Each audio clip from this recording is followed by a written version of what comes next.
Hello, I'm Sonia Livingstone at the London School of Economics, and I direct the EU Kids Online project, which has been running now since 2006. It's funded by the European Commission, originally the Safer Internet programme, which has since morphed into the Better Internet for Kids programme. And the purpose of EU Kids Online is to produce the evidence base that can inform policy making across Europe to make the internet exactly a better place for kids.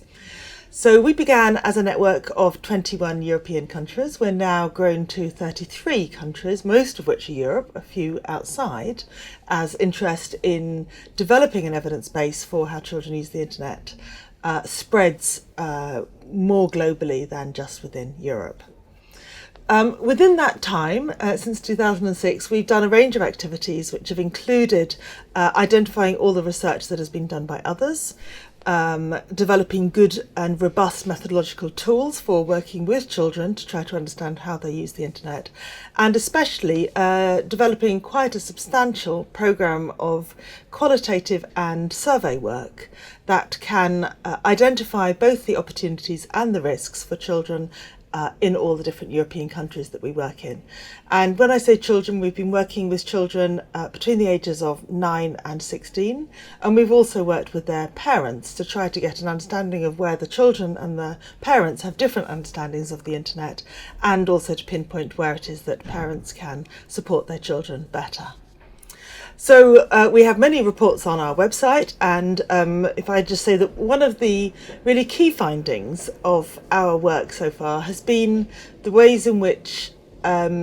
as children go on the internet more and more and younger, we can see that they gain many more opportunities, and they are developing skills as they use the internet, but they're also encountering more of the risks. And much of our work has been focused on trying to find ways of minimising those risks. And a difficulty is that many parents and educators and policymakers instinctively tend to take a rather restrictive approach and try to find ways of reducing what children encounter online, because they don't want them to encounter pornography and bullying and contact from strangers, which is understandable. The struggle is that as we restrict children, we also prevent them from gaining those learning opportunities, which gives them a chance to develop resilience and build digital skills, and also get many of the opportunities that the internet can offer. And indeed, what we find across many countries is that parents and educators are becoming so restrictive and so worried about the risk of harm that children are not gaining many of the opportunities that they could, and that the internet is so brilliant at providing in terms of learning and participation, creativity and expression. So the network has been giving some thought to ways of trying to empower children without restricting them, and the evidence that we have so far suggests several strategies. One of which is encouraging parents to share the internet experience with their children more than they impose rules and restrictions about how the internet can be used, so that children are guided in some of the benefits of the internet, and also so that they keep an open channel of communication with their parents should anything go wrong, so that there's somebody there who can support them. A second strategy has been to try and work out ways in which there can be more opportunities for children online, and that's especially important in some European countries which are quite small language communities, so there isn't that much provided for them. Children in certain countries don't constitute so much of a market, and our research showed that in quite a number of countries, children really don't know what are the great resources for them, and there aren't resources for them in their language. So one very nice outcome of our work is that the European Commission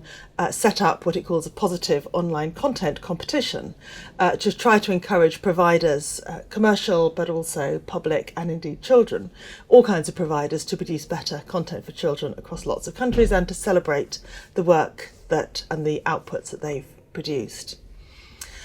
Then a further strand of our work has been to recognise that some children do encounter risk of harm on the internet and don't have the kinds of supports that might prevent that bit from being harmful. And we've been trying to pinpoint which children are particularly vulnerable so that more resources can be targeted at them.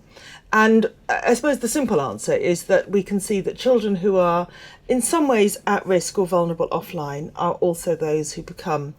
vulnerable online. So they tend to be children who don't have many social supports around them, or children who are